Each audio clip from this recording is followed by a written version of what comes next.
My name is Marie, Grundy Library Collections Librarian, and I am excited to tell you about Death in Her Hands by Ottessa Moshfegh, published on June 23, 2020.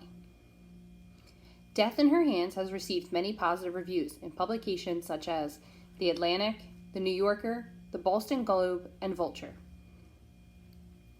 Death in Her Hands is a dark, haunting, and unsettling metaphysical suspense about an elderly widow whose lonely life is upturned when she finds an ominous, handwritten note on a walk in the woods with her dog.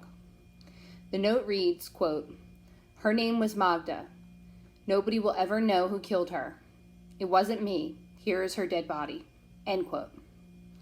Moshfegh sets the scene for a mystery, but this novel is certainly not a typical one. Vesta, the narrator, is deeply shaken by this note. She is new to this area, alone after the death of her husband, and she knows no one.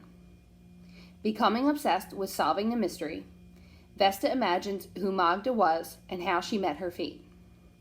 With very little to go on, she invents a list of murder suspects and possible motives for the crime.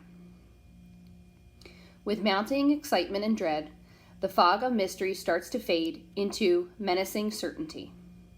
As her investigation widens, strange things happen, and Vesta slowly lets the reader in on her past. Her lifetime of loneliness, her abusive and unfaithful husband, and her general indifference to people. Moshfegh makes the reader question whether there is an innocent explanation for all of this, or a much more sinister one.